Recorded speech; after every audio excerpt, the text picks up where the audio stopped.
नमस्कार। देवभूमि के दंगल में आप सभी का स्वागत है। मैं हूं आपके साथ यशी शुक्ला और देवभूमि के दंगल में आगे हम बात करेंगे, लेकिन उससे पहले आपको दिल्ली से बड़ी खबर बता देते हैं।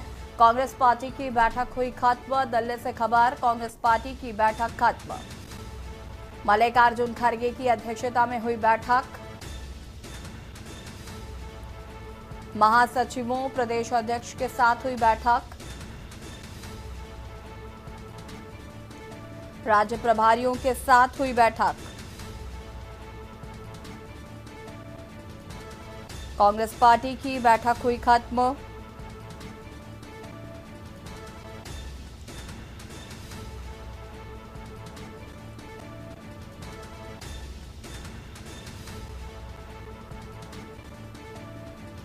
राज्य प्रभारियों के साथ हुई बैठक।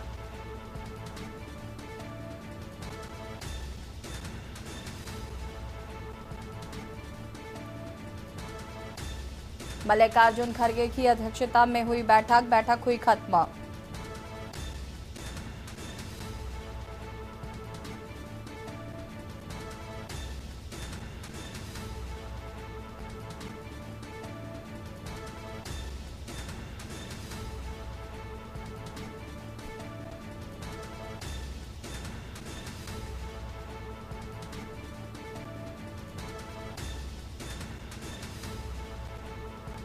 राज्यों में प्रवर्तन निदेशालय कार्यालय का करेंगे घेराव।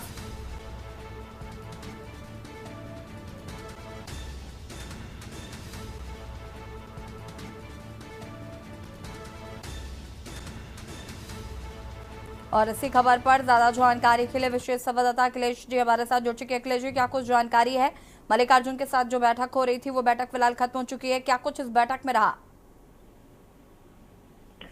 कांग्रेस के राष्ट्रीय अध्यक्ष मल्लिकार्जुन खड़गे ने आगामी विधानसभा चुनाव के मद्देनजर एक पार्टी कार्यालय के मुख्यालय में मीटिंग की। इस मीटिंग के सभी प्रदेश के अध्यक्ष, प्रदेश के महासचिव, प्रदेश सचिवों को बुलाया गया था। इसके साथ ही वो प्रदेश महासचिव जो उन राज्यों के प्रभारी हैं उनको भी आमंत्रित किया गया। में मूल रूप से 3 मुद्दों पर चर्चा हुई कि आगामी विधानसभा चुनाव जिन राज्यों में होना है और उपचुनाव जहां होने हैं उनकी तैयारी और रणनीति और संगठन कैसा होना चाहिए।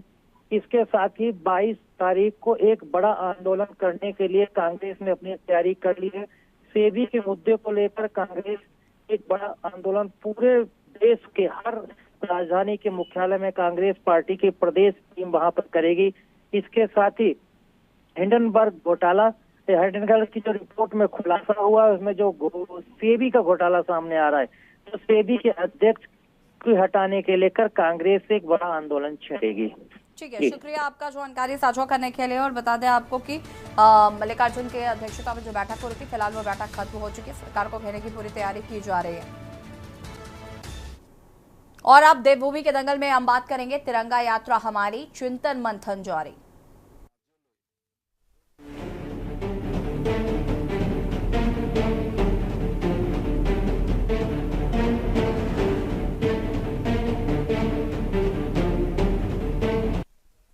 उत्तराखंड में होने वाले आगामी निकाय और केदारनाथ उपचुनाव के लिए कांग्रेस ने अभी से रणनीति पर मंथन शुरू कर दिया है।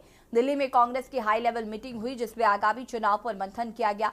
कांग्रेस के राष्ट्रीय अध्यक्ष मल्लिकार्जुन खड़गे की अध्यक्षता में हुई इस बैठक में एकजुटता के साथ ही प्रदेश स्तरीय नेताओं को आगामी चुनाव की तैयारियों में जुटने को कहा गया है। वहीं भाजपा की बात की जाए तो वहीं प्रधानमंत्री नरेंद्र मोदी के आह्वान पर शुरू किए गए हर घर तिरंगा अभियान कार्यक्रम को सफल बनाने की तैयारियां शुरू कर दी गई हैं।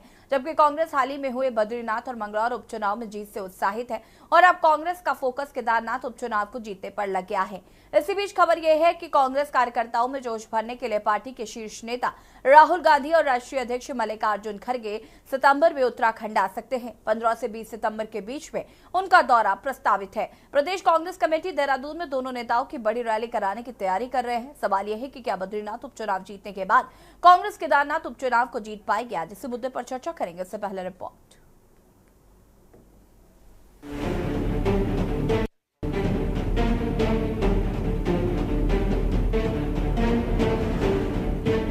देवभूमि उत्तराखंड में आगामी चुनाव के लिए तमाम राजनीतिक दलों की तैयारियां तेज हैं। इन्हीं तैयारियों को धार देने के लिए दिल्ली में कांग्रेस की हाई लेवल मीटिंग बुलाई गई। कई दौर की बैठक कांग्रेस प्रदेश प्रभारी कुमारी शैलजा की अध्यक्षता में हो चुकी है। वहीं अब कांग्रेस के राष्ट्रीय अध्यक्ष मल्लिकार्जुन खड़गे की अध्यक्षता में बैठक हुई, जिसमें एकजुटता के साथ पार्टी के नेताओं को केदारनाथ उपचुनाव और निकाय चुनाव की तैयारियों में जुटने का आह्वान किया गया। कांग्रेस का दावा है कि वो निकाय और केदारनाथ उपचुनाव में बीजेपी को सबक सिखाने जा रहे हैं। पार्टी के सभी नेता एकजुटता के साथ चुनावी तैयारियों में लगे हैं। केदारनाथ विधानसभा का उपचुनाव भी नजदीक है और निकायों के चुनाव भी नजदीक हैं, पंचायतों के चुनाव भी नजदीक हैं। इन सभी को लेकर के कांग्रेस पार्टी पहले से ही गंभीर है और हम तो चाहते थे कि निकायों के चुनाव समय पे हों। सरकारी बार बार उनको टालने का काम कर रही है और हमारी आदरणीय प्रदेश प्रभारी कुमारी शैलजा जी लोकसभा सत्र के दौरान ही इतनी गंभीर हैं इन चुनाव को लेकर के कि उन्होंने प्रदेश के शीर्ष नेतृत्व को 8 तारीख को दिल्ली बुलाया था और कल प्रदेश के सभी विधायकों के साथ भी उन्होंने बैठक की और आज आदरणीय राष्ट्रीय अध्यक्ष मल्लिकार्जुन खड़गे जी भी पूरे देश के अध्यक्षों के साथ बैठक कर रहे हैं। तो हम किसी भी चुनाव को अब हल्के में नहीं ले रहे और क्योंकि लाभ भी हमें अगर कांग्रेस को इतनी ही पहाड़ की चिंता होती तो उनकी बैठक दिल्ली में ना होती। उनकी प्रभारी यहाँ के विधायकों को बुला करके और संगठन के लोगों की पीड़ा में व्यस्त है और भारतीय जनता पार्टी के जितने भी हमारे सांसद हैं जो बन करके यहाँ से गए हैं, सबसे ज्यादा क्वेश्चन संसद में उन्होंने उठाने का काम किया है। यहाँ की जो आपदाएं आई है उनके बारे में चर्चा करने का काम उन्होंने किया है, चाहे हमारे बलूनी जी हो, महेंद्र भट्ट जी हो, नरेश बंसल जी हो, अजय टमटा जी हो। देखिए, यूकेडी के जो हमारे निकाय चुनाव अभी सबसे पहले आगामी निकाय चुनाव हमारे सामने, उसके लेकर जो है यूकेडी भी 2 बैठक इसमें हमारी हो चुकी है। पहली बैठक हमारी बल्कि अखबारों के माध्यम से हमने खबर भी जो अखबार में आई थी उसमें कहा था कि हम रोस्टर का इंतज़ार कर रहे हैं। रोस्टर जैसे ही जारी होता है यूकेडी अपने सारे प्रत्याशियों की घोषणा कर देंगी।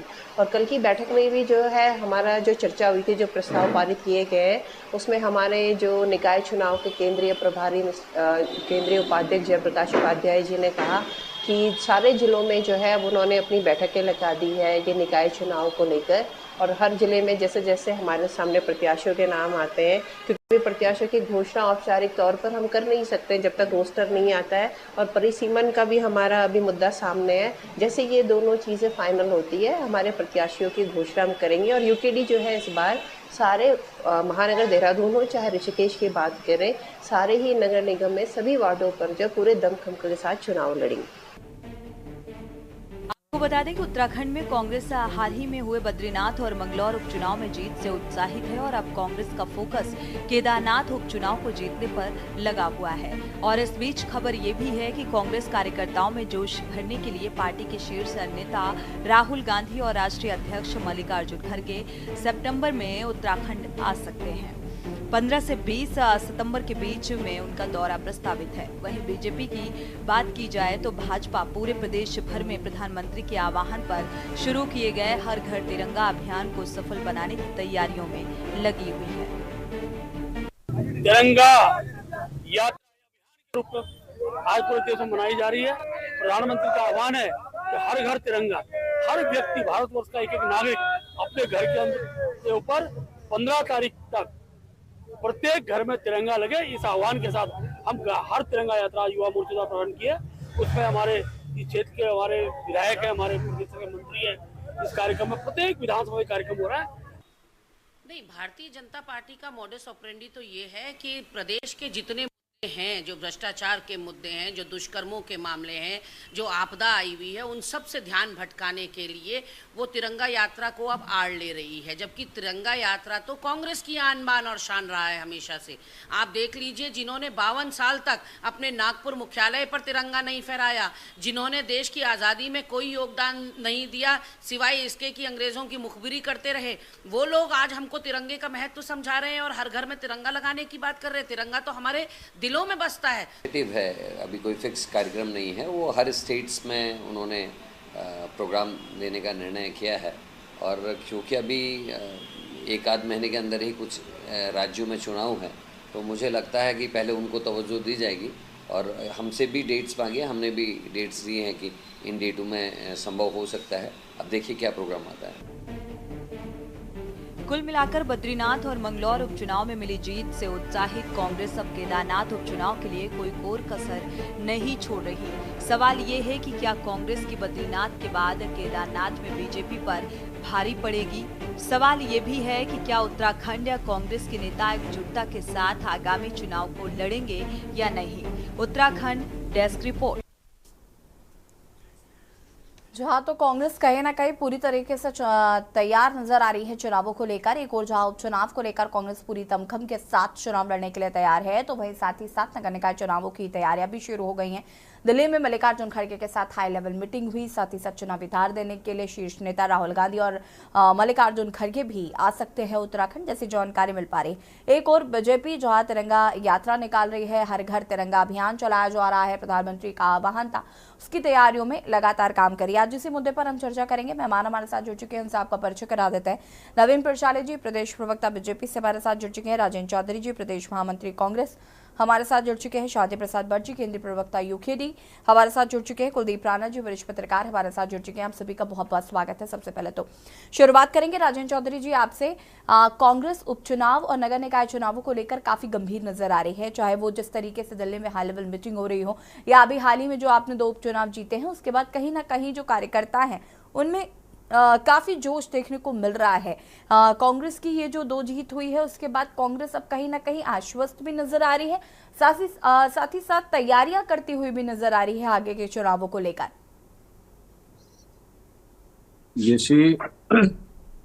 जो राजनीतिक दल होते हैं वो निरंतर जो है अपनी योजनाएं बनाते हैं, अपनी नीतियां बनाते हैं। इसमें मैं नहीं समझता कि कोई बुराई है। बिल्कुल। जहां तक नगर निकाय की बात है और कांग्रेस के उत्साह की बात है, तो जो मेरी जानकारी है, बद्रीनाथ जो उपचुनाव हुआ उसमें भाजपा की सारी जांच, सीबीआई, एनफोर्समेंट, प्रशासनिक दबाव, सारे हथियार इनके फेल हो गए और ये जो हमारा कैंडिडेट चोरी करके ले गए थे वो भी हार गए। बंगलौर में बूथ कैप्चरिंग हुई, फायरिंग हुई, प्रशासन पुलिस की पूरी गश्ती हुई, उसके बाद भी जो है सारी इनकी योजनाएं धरी की धरी रहेगी, कांग्रेस जीती। सवाल यहाँ दूसरा है। सवाल यह है कि ये सरकार जो है मुद्दों के आधार पर चुनाव में जाएगी या किस आधार पर जाएगी, क्योंकि अब इनका जो हिंदू मुसलमान वाला जो मामला था वो तो उसकी तो निकल गई हवा। अभी बद्रीनाथ जो चुनाव है, बद्रीनाथ में अभी हाल में आपदा आई। मैं उस दिन वहीं था जब सोनप्रयाग में जब बादल फटा और बादल फटने के बाद रास्ते सब बंद हो गए। आज इस घटना को भी 12 दिन हो गए, अभी भी रास्ते जस के तस खराब हैं। केंद्र की सरकार ने 1 रुपया भी राज्य को नहीं दिया।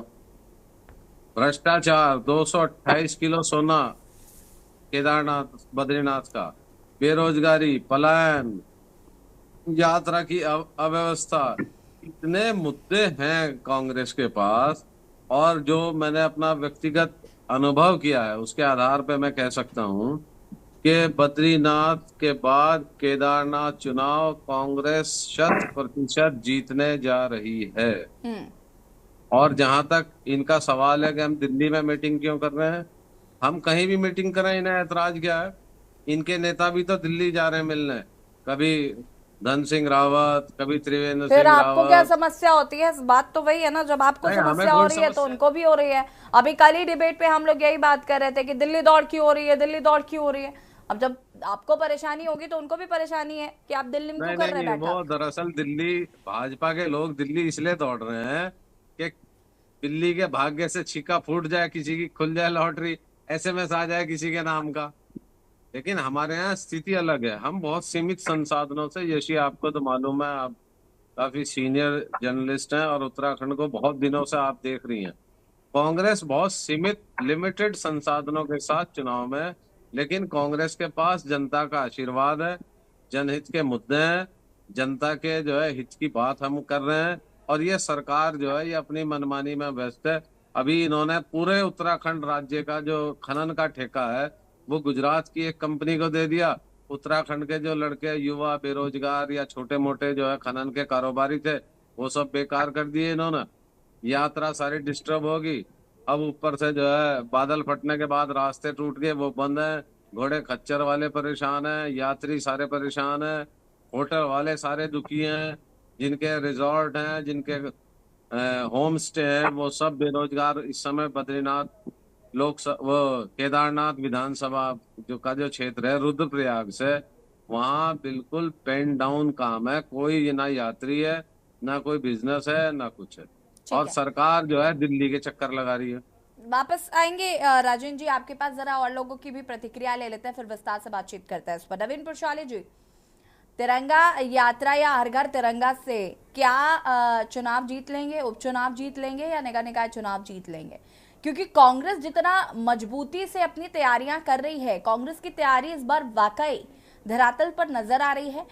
जिस तरीके से उत्तराखंड के जो मुद्दे हैं या उत्तराखंड में जिस तरीके से चुनाव हो रहे हैं या उपचुनाव हुए और जैसे कांग्रेस ने जीत हासिल की, तो कांग्रेस काफी गंभीर नजर आ रही है। अब उनके शीर्ष नेता भी आ रहे हैं। इसका जवाब मैं आपसे लूंगी। आप सभी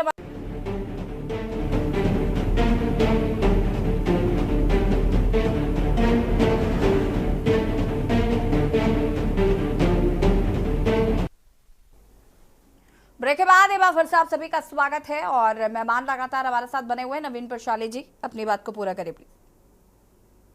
जी यशी जी, मैं कह रहा था कि आपने पूछा तिरंगा यात्रा से क्या चुनाव लड़ेंगे। मैं ये कहना चाह रहा हूं कि तिरंगा यात्रा अलग है, चुनाव अलग है, दोनों मुद्दे अलग अलग हैं। जहां तिरंगा यात्रा से इस देश के स्वाभिमान जागरण की बात हम करते हैं, राष्ट्र को मजबूत करने की बात करते हैं, राष्ट्र भक्ति की भावना को जगाने की बात करते हैं, तो उसमें तिरंगा यात्रा काफी आगे आती है। और हर घर तिरंगा जो है, आपने देखा पिछली बार भी बहुत सफल अभियान रहा और इस बार भी सफल अभियान रहा। इतना बड़ा अभियान कोई भी सरकार पीछे नहीं चला पाई तिरंगा को लेकर।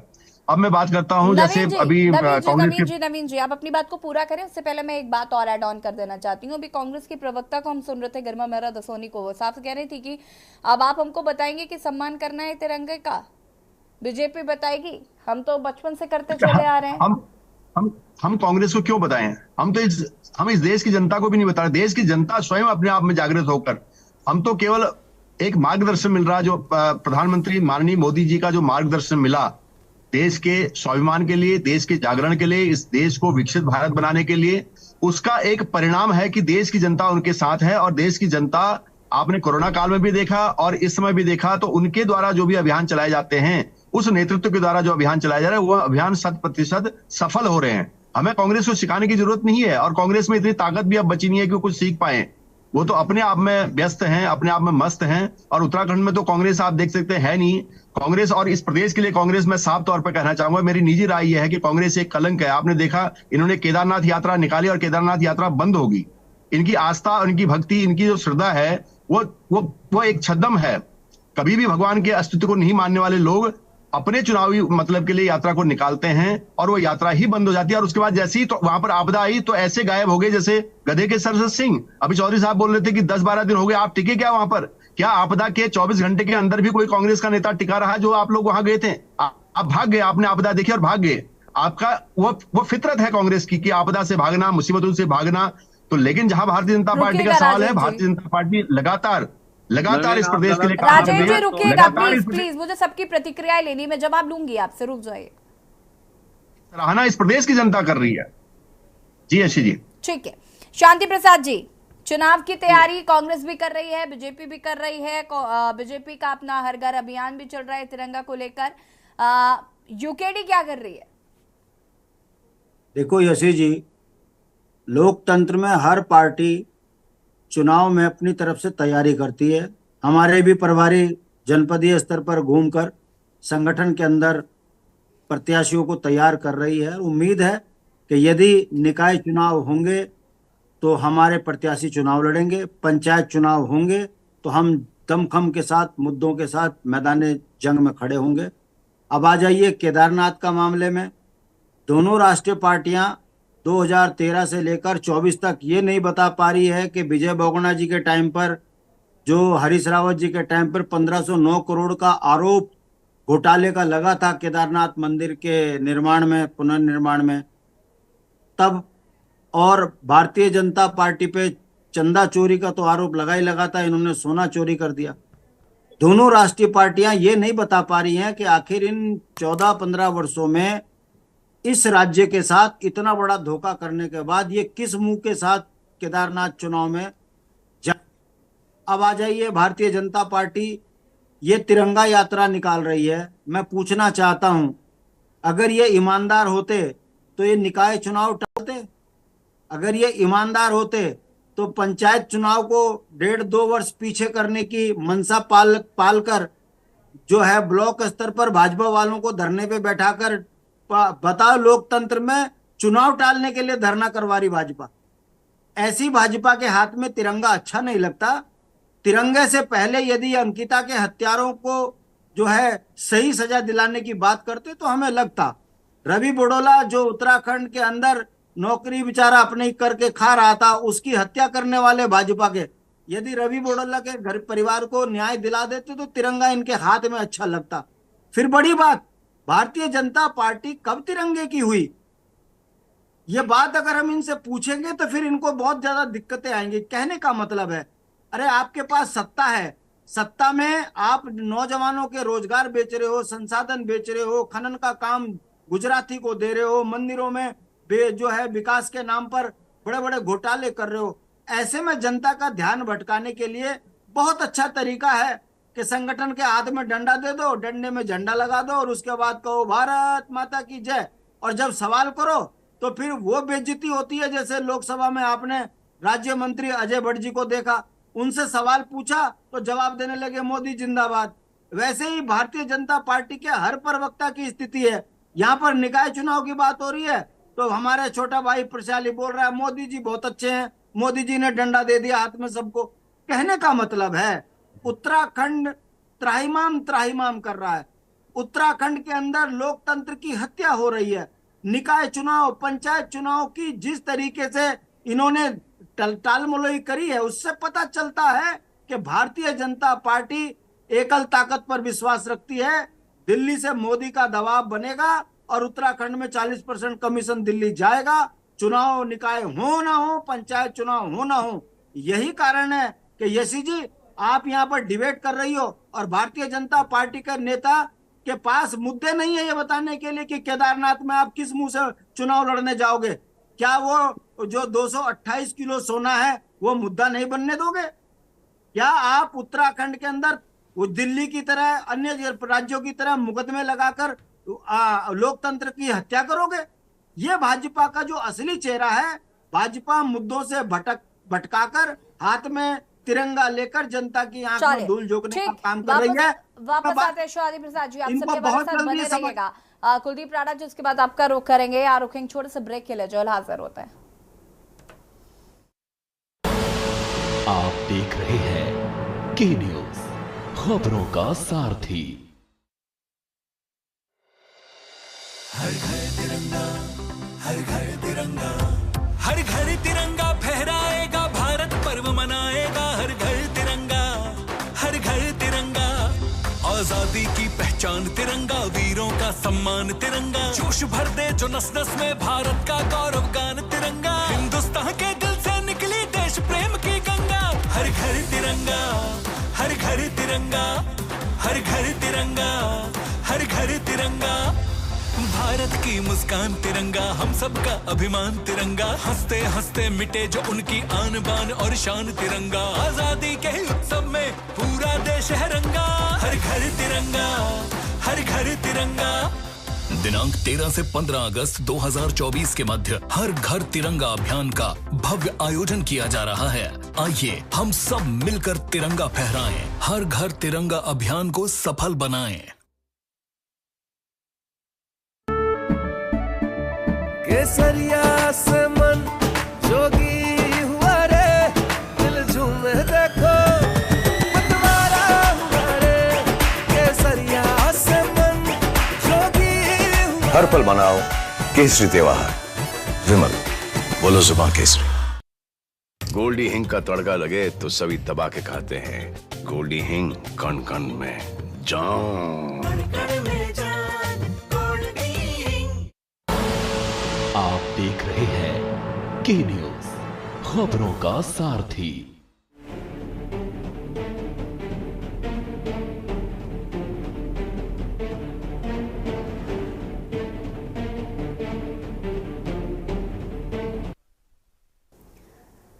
ब्रेक के बाद एक बार फिर से आप सभी का स्वागत है और देवभूमि के दंगल में आज हम चर्चा कर रहे हैं जो एक और बीजेपी के द्वारा तिरंगा यात्रा निकाली जा रही है, तो वहीं दूसरी तरफ कांग्रेस की हाई लेवल मीटिंग जारी है होने वाले उपचुनावों को लेकर, साथ ही साथ निकाय चुनावों को लेकर भी कांग्रेस कहीं ना कहीं उत्तराखंड में बस काफी गंभीरता से इन चुनाव को लेती हुई नजर आ रही है।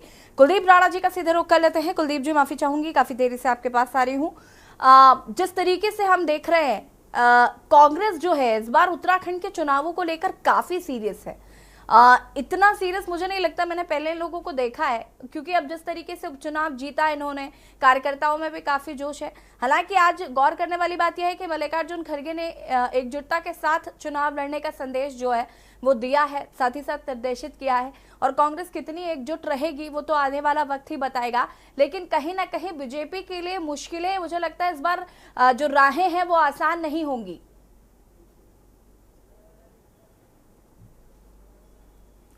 बिल्कुल यसी, आपने बिल्कुल दुरुस्त फरमाया कि उत्तराखंड में बीजेपी के लिए स्थितियां थोड़ा टफ हैं, और ये बात भी उतनी ही सही है कि मैंने भी ये बात गौर करी कि उत्तराखंड में कांग्रेस कभी इतनी मजबूत नहीं थी और उसमें इतनी एकजुटता कभी देखने को नहीं मिली थी जितनी इस समय देखने को मिल रही है। 2022 में हुए विधानसभा चुनाव में भी पार्टी के भीतर से गुटबाजी की खबरें तो बाहर निकलती रहती थी कहीं ना कहीं, और बहुत सर फुटबॉल भी सड़कों पर दिखाई देता था। लेकिन इस समय कांग्रेस ने अपने आप को जिस तरह से एकजुट रखा हुआ है, या तो ये कांग्रेस आला कमान ने कुछ कड़ा मैसेज इस समय दिया है अनुशासन को लेकर के, और या फिर ये हो सकता है कि करण माहरा जो हैं प्रदेश में अपने संगठन को मजबूत बनाने में और उसमें एक कह सकते हैं अनुशासन स्थापित करने में कामयाब हुए दिखते हैं। रही बात केदारनाथ उपचुनाव को लेकर के, देखिए बद्रीनाथ सीट पर हुए उपचुनाव में और मंगलौर सीट पर हुए उपचुनाव में बीजेपी को सीटों का कोई फायदा नहीं हुआ, ना ही सीटों का कोई नुकसान हुआ, क्योंकि दोनों सीटें विपक्ष के पास थी। लेकिन जो सबसे बड़ा नुकसान बीजेपी को हुआ वो है मोराल के स्तर पे, कार्यकर्ताओं का जो मोराल था वो इससे बड़ा प्रभावित हुआ। वहीं कांग्रेस में इन दो जीत से कांग्रेसियों का जो मोराल है वो बहुत ज़्यादा बूस्टअप हुआ है और वो दिखाई दे रहा है। ठीक है, आश्चर्य की बात ये है कि एक अनुशासन में देखी जाने वाली पार्टी भाजपा, जिसका कहा जाता था और हम भी ये बात मानते थे कि भाजपा हमेशा चुनाव के लिए तैयार रहती है। भाजपा का जो मैकेनिज्म है वो पूरी तरीके से चुनाव के लिए बनाया गया है पार्टी का, और उसके कार्यकर्ता हमेशा पार्टी में चुनाव के लिए तैयार रहते हैं। लेकिन इस समय पार्टी कार्यकर्ताओं का मनोबल कहीं ना कहीं प्रभावित दिखाई दे रहा है। उसके पास जवाब देने के लिए कुछ नहीं दिख रहा है, क्योंकि जिस तरह के मुद्दे निकल करके आए हैं, और खासकर अब जो केदारनाथ का उपचुनाव है, यसी मैं आपको एक बात बताऊं कि 2014 में जब प्रधानमंत्री नरेंद्र मोदी ने केंद्र में सत्ता संभाली थी, उसके बाद उन्हीं के उसमें 2017 में जब विधानसभा चुनाव हुए, तो बावजूद केदारनाथ में केंद्र सरकार द्वारा किए गए तमाम पुनर्निर्माण के बावजूद भाजपा वहां चुनाव हार गई, और कांग्रेस के पहली बार के प्रत्याशी रहे मनोज रावत वहां से विधायक चुने जाते हैं। ठीक है, तो इससे ये पता चलता है कि केदारनाथ जो सीट है वहां भाजपा की स्थिति किस प्रकार की है। हालांकि वो 2022 के इलेक्शन में दोबारा उस सीट को हासिल करने में कामयाब रही है, लेकिन अभी वहां जो स्थितियां देखने को मिल रही हैं, खासकर जो केदारनाथ को लेकर के प्रकरण हुआ है, जिसमें 228 किलो सोने का एक विषय जो निकल करके आया है, और जो आपदा वहां निकल करके आई है, उस आपदा में जो चीजें हुई हैं उसने चीजों को और जनमानस को बहुत प्रभावित किया है, और ये चीजें चुनाव में कहीं ना कहीं एक बड़ा मुद्दा रहेंगी। कांग्रेस के पास इस समय मुद्दे की कमी नहीं दिखाई दे रही है। ठीक, वहीं भाजपा के पास समस्या यह है कि भाजपा के प्रवक्ता से लेकर के भाजपा के बड़े नेता भी अपनी पार्टी को उस मजबूती के साथ डिफेंड करते हुए नहीं दिखाई दे रहे हैं। कांग्रेस के अटैक पर उनका भाजपा का कोई डिफेंड नहीं हो रहा है, ना ही भाजपा के कार्यकर्ता या भाजपा के विधायक या मंत्री उस तरह से चीजों को प्रदर्शित करते हुए दिखाई दे रहे हैं।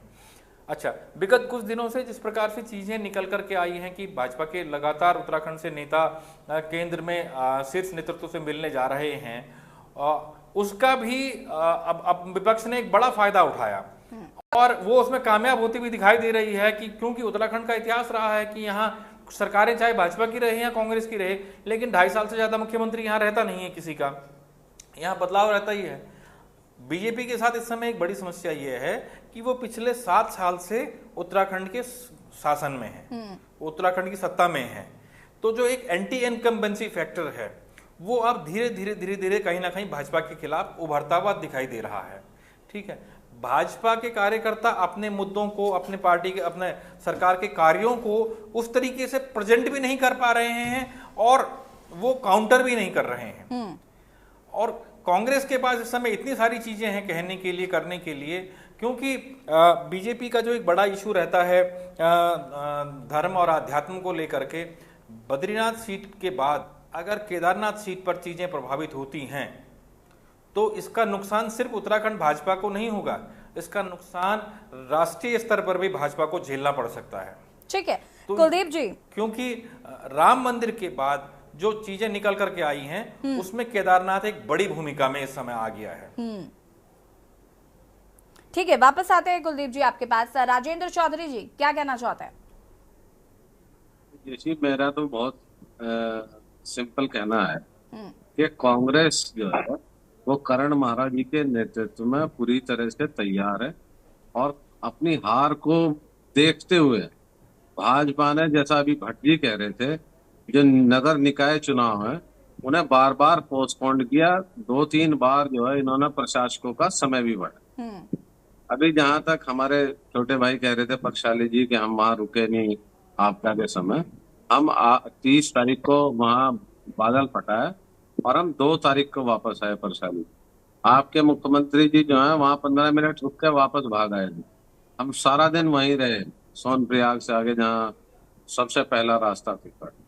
दूसरी चीज ये क्या है जैसी कि हम जो मुद्दे उठा रहे हैं वो मुद्दे जनता से सीधे जुड़े हुए हैं। हमारे मुद्दे हैं बेरोजगारी, हमारे मुद्दे हैं 228 किलो सोना, हमारे मुद्दे हैं अंकिता भंडारी, हमारा मुद्दा है पलायन, हमारा मुद्दा है केदारनाथ बद्रीनाथ 4 धाम यात्रा, और इनका मुद्दा क्या है? गुजरातियों को खनन देना, गुजरात की कंपनियों को जो है हेलीकॉप्टर के लाइसेंस देना, गुजरात के ठेकेदारों को जो है पहाड़ में जो है बड़े बड़े परियोजनाएं देना, गुजरात के लोगों को जो है यहाँ जल विद्युत परियोजनाएं देना। ये इनमें और हम में ये फर्क है। दूसरी चीज क्या है कि ये घर घर तिरंगा, हर घर तिरंगा यात्रा चला, हर तिरंगे का जितना अपमान संघ और भाजपा ने किया है इस देश के किसी भी राजनीतिक पार्टी ने इतना अपमान नहीं किया। ठीक है, काउंटर जवाब राजेंद्र जी लेते हुए चलते हैं नवीन प्रशाली जी। नहीं, यशी 2014 के बाद संघ के मुख्यालय पे पहली बार तिरंगा फहराया गया। ये तो तिरंगे में विश्वास ही नहीं करते थे। इनका तो एक सूत्रीय कार्यक्रम पहले था। जब ये 77 में सरकार आई जनता पार्टी की, संघ के साथ 89 में सरकार आई, ये हमेशा से पूंजीपतियों के लिए काम करने वाली सरकारें रही हैं।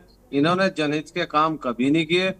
प्रशाली जी कहते कि गुजरात की कंपनी को उत्तराखंड के खनन का ठेका क्यों दिया गया, किसके दबाव में दिया? ये सारे मुद्दे हैं। आज सारी सड़कें जो हैं हमारे यहाँ रुड़की में, देहरादून में, ऋषिकेश में, हरिद्वार में टूटी हुई हैं, जल भराव की स्थिति है। ऐसा कोई कस्बा, शहर, गांव नहीं है जहां बारिश की वजह से हो गया आपका। ठीक है राजेंद्र जी, जरा जवाब लेते चलते हैं। नवीन जी, अभी जहाँ पे मैं कुलदीप जी की बात का भी जवाब चाहूंगी कि प्रवक्ताओं के पास काउंटर अटैक करने के लिए कुछ नहीं है इस वक्त। देखिए यशी जी, जहां तक भारतीय जनता की पार्टी की बात है, भारतीय जनता पार्टी की सरकार की बात है, तो भारतीय जनता पार्टी की वर्तमान में जो सरकार है उत्तराखंड की अब तक की सर्वश्रेष्ठ सरकार है। उसके काम से वो सर्वश्रेष्ठ है, उसके अंदाज से सर्वश्रेष्ठ है, हर तरह से सर्वश्रेष्ठ है। अभी तिरंगा की बात यहाँ पर चौधरी साहब कर रहे हैं। मैं ये कहता हूं कि तिरंगे का अगर सबसे बड़ा अपमान किसने किया है तो कांग्रेस ने किया है। हमारे तिरंगे के बीच में अपना कटा हुआ पंजा लगाकर इस देश के झंडे के साथ आपने अन्याय किया है, इस देश की जनता के साथ आपने अन्याय किया है। आपको अपना झंडा बदलना चाहिए, आपको अपना कलर बदलना चाहिए, नंबर 1। नंबर दूसरा, आपने कहा कि बेरोजगारी में अगर रोजगार की बात करें तो माननीय मुख्यमंत्री जी इस वक्त के सबसे ज्यादा रोजगार देने वाले मुख्यमंत्री, जितने पिछले 20 सालों में रोजगार नहीं दिया गया उत्तराखंड में, अगर आप देखेंगे तो 6-7 हजार रोजगार दिया गया। और इस दौरान नहीं, मैं बता रहा हूँ आपको, अब हाथ क्यों जोड़ रहे हैं? अब आपको जवाब मिल रहा है तो हाथ क्यों जोड़ रहे हैं? जवाब मिल रहा है तो हाथ मत जोड़िए।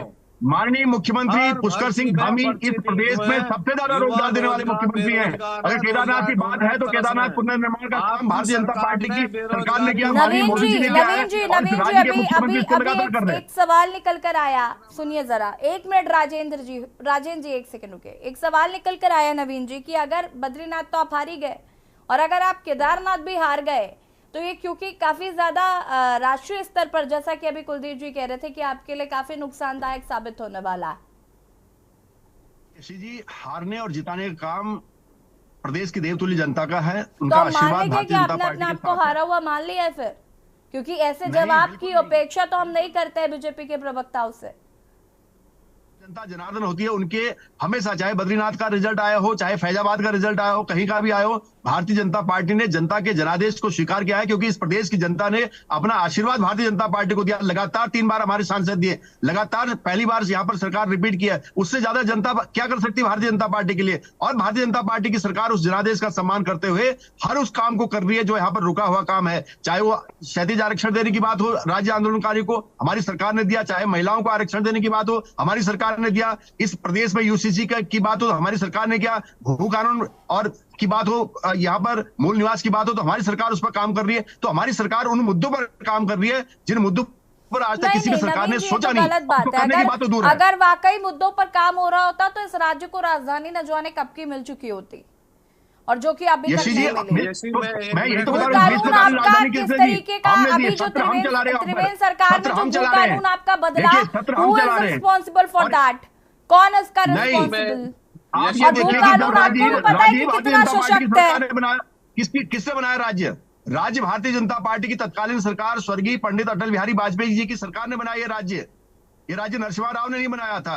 नरसिम्हा राव तो उस वक्त का नारा था कि जो दिल्ली का राव है उत्तराखंड पर नहीं जाना चाहती हूँ कि उत्तराखंड राज्य किसने बनाया। अभी कांग्रेस खुद क्लेम कर देगी, आप अलग क्लेम करेंगे, ये हमारा विषय नहीं है। अभी तो ये विषय है ना कि आपने कितना 24 साल में क्या कर दिया उत्तराखंड के लिए। हम कर रहे हैं ना, जितनी जब हमारी सरकार आई हमने सभी काम किए। शांति प्रसाद भट्ट जी मुस्कुरा रहे हैं। शांति प्रसाद जी देखिए यशी जी, अब ये भारतीय जनता पार्टी की सच्चाई मैं आपको बता दूं, चैनल पर बैठकर साफ झूठ बोलने में नंबर 1 पार्टी कह रही है राज्य। बिल्कुल भी नहीं, आप आंकड़े उठा के देख लो, 10% रोजगार के आंकड़े उठा लो। शांति प्रसाद जी कुछ भी बोल के नहीं होगा, आप झूठ बोल रहे हैं। आप बोल रहे 228 किलो सोना, मुझे बताइए दस्तावेज के साथ आइए, ऐसे ब्लेम मत कीजिए। यहाँ पर आप दस्तावेजों के साथ आइए, आप कहिए 228 किलो सोना किसने दिया था, कब दिया था, आप ये बताइए। तो हो जाओ, पूरी बिल और सारा दस्तावेज ऑनलाइन है, सारे डोमेन पर आप उनको देखिए। ऐसे नहीं हो सकता बिल्कुल भी, आप कुछ और बोल रहे हैं अपने मन से। आप जो बात कहेंगे उसके पीछे तथ्य होना, उसके पीछे सबूत होना चाहिए। क्षैतिज आरक्षण इन्होंने लागू नहीं किया, इसलिए राज्य आंदोलनकारी डीएम ऑफिस के बाहर शहीद स्थल पर धरना दे रहे हैं, और ये यहाँ पर साफ झूठ बोल रहे हैं हमने दे दिया। ये तो इतने बड़े झूठे हैं, ने दे दिया है। पूरा राज्य गुजरातियों से बिकवा दिया, मगर कह रहे देश में चमन हो रहा। ये तो इतने राजनीतिक बेईमान आदमी हैं कि अरे आप कुछ भी बोल दोगे, आप क्या उसमें कुछ। शांति प्रसाद जी आपकी बातों को कौन मानेगा? तथ्य निकाल के लाइए, अगली बार कागज के साथ आना किसी बात कहने के लिए। यहाँ झूठ मत फैलाइए। शांति प्रसाद जी बिल्कुल भी झूठ मत फैलाइए। देखिए झूठ नहीं चलता, झूठ नहीं चलिए बिल्कुल। मुझे पता है कि कांग्रेस यूपीडी सारे विपक्ष इस वक्त एक होने की कोशिश कर रहे हैं, लेकिन आप झूठ नहीं फैला सकते। आपको तथ्यों के साथ आना चाहिए। नवीन प्रशाले जी अपने आप को बहुत अकेला महसूस कर रहे हैं। ठीक है नवीन जी रुकिएगा, नवीन जी रुकिए। भारतीय जनता पार्टी का चरित्र है कि जब जब इनको राजनीतिक रूप से विपक्ष नंगा करता है तो ये चिल्लाने लगते हैं, इनको दर्द होने लगता है। हम यही तो राजेंद्र जी, यदि 10% क्षैतिज आरक्षण रुकिए नवीन जी रुकिएगा। राजेंद्र जी अपनी बात को पूरा करिए, उसके बाद वापस आंदोलनकारी की मांग को पूरा करते। दूसरी बात, अगर आप केदारनाथ में इतने परिपक्व हैं तो फिर ये तिरंगा यात्रा में क्यों नहीं मुद्दे बोलते उत्तराखंड के? क्यों नहीं बोलते कि केदारनाथ? हम तो मुद्दा उत्तराखंड के मुद्दे सॉल्व कर रहे हैं। जी कहिए। मुद्दे आप बोलेंगे सॉल्व हम करेंगे। ठीक है नवीन प्रशाले जी हमसे ज्यादा समझ आप में नहीं है। नवीन प्रशाले जी रुकिएगा। शांति प्रसाद भट्ट जी 1 सेकेंड रुक जाइए प्लीज। राजेंद्र जी अपनी बात को पूरा करें। जी, मैं कहना चाहूंगा कि तिरंगा, ये घर घर तिरंगा यात्रा निकाल रहे हैं, अच्छी बात है, चलो तिरंगे का सम्मान होना चाहिए, लेकिन ये घर घर यात्रा निकालें कि उत्तराखंड में सबसे महंगी बिजली है, उत्तराखंड में सबसे ज्यादा महंगा हाउस टैक्स है, उत्तराखंड में जमीनों के सर्किल रेट सबसे ज्यादा है, क्योंकि सर्किल के रेट इन्होंने बहुत ज्यादा बढ़ा दिए, इसलिए हाउस टैक्स बढ़ गया। और एक साल में 3-3 बार बिजली के रेट बढ़ाने का रिकॉर्ड अगर किसी सरकार के पास है उत्तराखंड जैसे राज्य में, वो भाजपा के पास है। और जहां तक 228 किलो सोने की बात है, नवीन जी, राम मंदिर जन्मभूमि के लिए, न्यास के निर्माण के लिए सुबह 10:30 बजे बैनामा लिया चंपक लाल एंड कंपनी। राजेंद्र जी, मुझे एक सवाल का जवाब देंगे क्या? Rajendra ji, Naveen Prashali ji please, Naveen Prashali ji, I am here. Naveen Prashali ji, मैं ऑलरेडी हूँ यहाँ पर, रुक जाए। Naveen Prashali ji please hold on, Naveen Prashali ji hold on please, paper के साथ बात कीजिए, ऐसे नहीं, बिल्कुल एक सेकंड रुकिएगा। राजेंद्र जी मेरा सवाल है आपसे, राजेंद्र जी मेरा सवाल है आपसे, पहले सवाल सुन लीजिए फिर जवाब दीजिएगा। अभी आपने कहा कि यात्रा निकालनी चाहिए, जो बिजली की दरें बढ़ रही हैं और जो भी मुद्दे आपने गिनाए उसको लेकर, ठीक है, आपने यात्रा निकाली थी। अभी मुझे हाल फिलहाल में याद है केदारनाथ को लेकर जब उसका स्वरूप दिल्ली में बनवाने की बात कही गई थी। बिजली को लेकर कांग्रेस कितनी यात्राएं निकालती है, या जो आम मुद्दे हैं उनको लेकर कांग्रेस कितनी यात्राएं कर लेती है। केदारनाथ को लेकर आपने कर ली क्योंकि उपचुनाव जीतना है। यशी जो रेगुलेटरी अथॉरिटी ऑफ उत्तराखंड है, जो नियामक आयोग है, उसकी एक हर साल किताब छपती है जब वहाँ जन सुनवाई होती है, उसमें कांग्रेस के प्रतिनिधियों के रूप में मेरा भी नाम। राजेंद्र जी का वॉल्यूम बढ़ाइए प्लीज। मैं साल वहाँ आपत्तियां देता हूँ, लेकिन मैंने इस बार जब देखा दोबारा उन्होंने रेट बढ़ा दिए, तीसरी बार सुनवाई की करने का एक नाटक किया कि लोगों को बुलाएं और उनके ऊपर महंगी बिजली थोप दें, तो मैंने जो चेयरमैन थे उन्हें स्पष्ट मना कर दिया कि इस मीटिंग का कोई लाभ नहीं है, नियमों के विपरीत आप एक साल में 3-3 बार बिजली के बिल बढ़ा रहे हैं। चीफ सेक्रेटरी ऑफ उत्तराखंड उस समय संधू साहब थे, मैंने उन्हें व्यक्तिगत रूप से ज्ञापन दिया मिलकर कि आप जो सर्किल रेट बढ़ा रहे हैं ये न्यायोचित नहीं है, इतना ज्यादा सर्किल रेट। मैंने उन्हें समझाया कि सर्किल रेट बढ़ने से हाउस टैक्स बढ़ेगा, हर व्यक्ति जो है इतना महंगा हाउस टैक्स देने की स्थिति में नहीं है, लेकिन इस सरकार की नीति है यशी कि जनता का खून चूसने की। आप देख लो, उत्तराखंड जल विद्युत उत्पादन राज्य है और यहाँ 7.5 रुपए प्रति यूनिट बिजली है, कोई तुक है इस बात का? उद्योगपतियों के लिए 5 रुपए, 4 रुपए 74 पैसे, 5 घरेलू बिजली कितनी हो बताइए ना, कॉमर्शियल और उसका रेट आप अलग अलग करके फिर वही गफलत में यही तो बता रहा हूँ। अगर आपको इतनी चिंता होती, चौधरी साहब, जमरानी बात 50 साल से राजनीति का शिकार नहीं हो रहा होता। जमरानी बात क्यों पास नहीं किया आपने? जमरानी बात या लखवाड़ ब्यासी परियोजना पर काम क्यों नहीं किया? क्यों आपने काम नहीं किया? मेरी बात सुन लो, क्यों काम नहीं किया बताइए। चिंता कर रहे हैं इस राज्य में। ठीक है, कुलदीप जी का रुख करते हैं। कुलदीप जी मुझे एक बात बताइए, मुझे लगता है उत्तराखंड के कुछ बेसिक मुद्दे हैं जो मुझे लगता है हम आज से 4-5 साल 10 साल बाद भी बात कर रहे होंगे तो उसी पर बात कर रहे होंगे, क्योंकि उनका कुछ नहीं हुआ, चाहे वो कांग्रेस की सरकार रही हो चाहे वो बीजेपी की सरकार रही हो, और वो मुद्दे जस के तस बने हुए हैं। उसके बावजूद भी आरोप प्रत्यारोप जब इस तरीके से होता है तो कैसे देखते हैं इसको आप?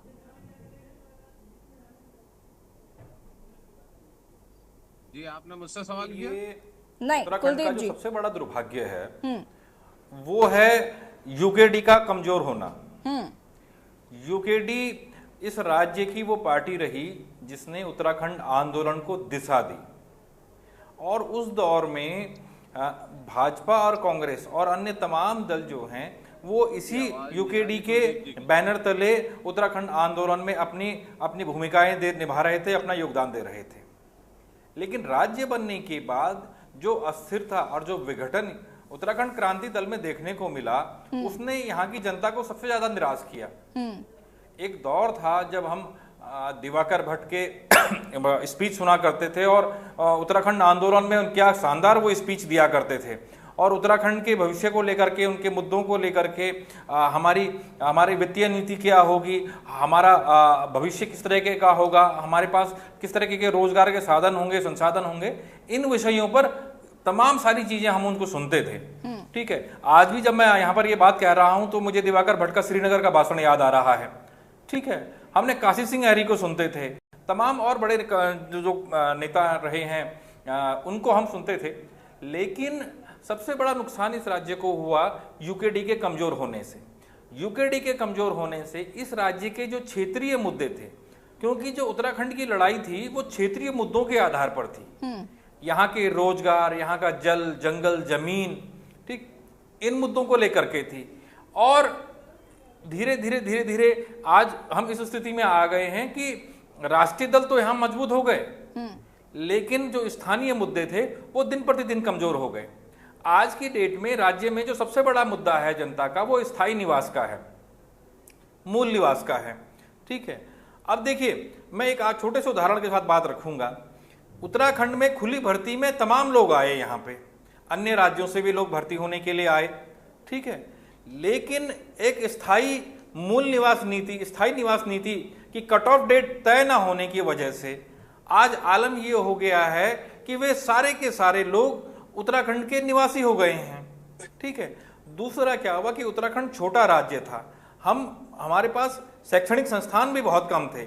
यहाँ कंपटीशन को लेकर के हमारे युवाओं को, हम लोगों को भी दिल्ली, इलाहाबाद जाना होता था। ठीक है ना, हमारे लिए वो एक तरीके से शिक्षा के कुंभ हुआ करते थे, शिक्षा के गढ़ थे। लेकिन आज 24 साल के बाद भी उत्तराखंड राज्य में एक भी ऐसा संस्थान नहीं है जिसको देख करके हम कह सकें कि हाँ, ये देश में मिसाल है, ये एजुकेशन के सेक्टर में मिसाल है, जो अपने क्षेत्र के युवाओं को तैयार कर सके। ठीक है, आलम यह हो गया कि कमजोर कंपटीशन के कारण अन्य राज्यों से लोग यहां आए और वो सफल हो गए।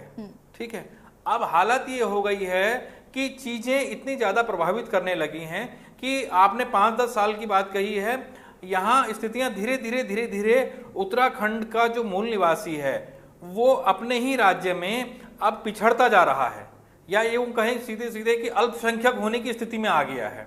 ठीक है, संवैधानिक व्यवस्था में भी ये बात कही जाती है कि राज्यों पर के नौकरियों पर वहां के निवासियों का अधिकार है। ठीक है, हमने अब महाराष्ट्र का आंदोलन देखा, हमने पश्चिम बंगाल में भी आंदोलन देखा, साउथ के कई राज्यों में वहां की स्थानीय नौकरियों को लेकर के आंदोलन देखे हैं, तमाम जगह बातें उठती रही हैं। ठीक है, लेकिन उत्तराखंड में स्थितियां उलट रही हैं और उसी का खामियाजा ये है कि आज राजनीतिक दल तो मजबूत हो गए, लेकिन प्रदेश की जो मूलभूत स्थितियां हैं वो कमजोर हो गई। बिल्कुल, वापस आएंगे कुलदीप जी। राजेंद्र जी फटाफट अपनी बात को पूरा करिएगा, उसके बाद शांति प्रसाद भट्ट जी आप मैं अंतिम प्रतिक्रिया आपकी लूंगी। ये सरकार जनता के प्रति जवाबदेही नहीं है, इसीलिए इतने बड़े राज्य जहाँ इतनी समस्याएं हैं, उसका जो सत्र है विधानसभा सत्र वो मात्र 2 दिन का है, पहली बात। दूसरी बात, हमारे राणा जी कह रहे कि यूकेडी ने नहीं किया, कांग्रेस ने नहीं किया। कांग्रेस की जब पहली यहाँ निर्वाचित सरकार आई, उसने 1.5 लाख करोड़ का निवेश इस राज्य को दिया पंडित नारायण दत्त तिवारी जी के नेतृत्व। जब दूसरी सरकार आई तो 70,000 केंद्र की सरकार की स्थिति चौधरी साहब, अरे यार रुका, कौन सी सरकार ने केंद्र का दिया था, मैं वही तो बोल रहा हूँ, थोड़ा उसको बता दीजिए। नहीं है पूरा, जब जानकारी नहीं है तो इंटरप्ट मत करो। आपकी सरकार में 200 करोड़ आप जो कहना चाह रहे हैं और 100 रुपया उत्तराखंड में निवेश के नाम पे नहीं आया। उत्तराखंड के सारे संसाधन सारे जो है इन्होंने गुजरातियों को बेच दिए। नारायण दत्त तिवारी जी के जमाने में केंद्र में किसकी सरकार थी? 2012 से 17 की सरकार में 70,000 करोड़ रुपए इन्वेस्टमेंट आया। ठीक है राजेंद्र जी, देखिए चूंकि वक्त की कमी है, मेरी बात सुनिए राजेंद्र जी, का मुद्दा जो है राजेंद्र जी देखिए हमारे पास वक्त की कमी है। 7.5 साल की सरकार है। नवीन प्रशाली जी फटाफट अपनी बात को पूरा करेगा। ऐतराज किस है?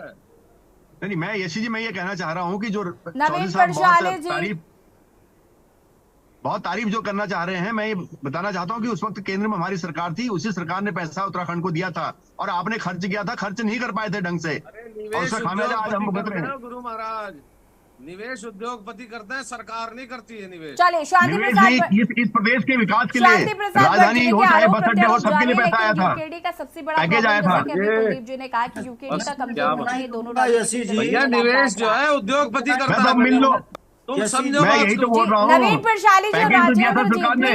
प्लीज जो सरकार पंचायत चुनाव ना करा सके, जो सरकार निकाय चुनाव ना करा सके, जनता उन्हें केदारनाथ में सबक सिखाएगी और एक संदेश देश में जाएगा। केदारनाथ में फेल हुए, केदारनाथ में दोनों एक हो जाओ, पूरा टीवी पर इनको दिखा दो, ऐसी जी इन दो चेहरों को दिखाओ पूरे टीवी पर, इनसे बुलवा लो आप, इनसे बुलवा लो, कैसे एक हो गए, यूकेडी और कांग्रेस एक है ये।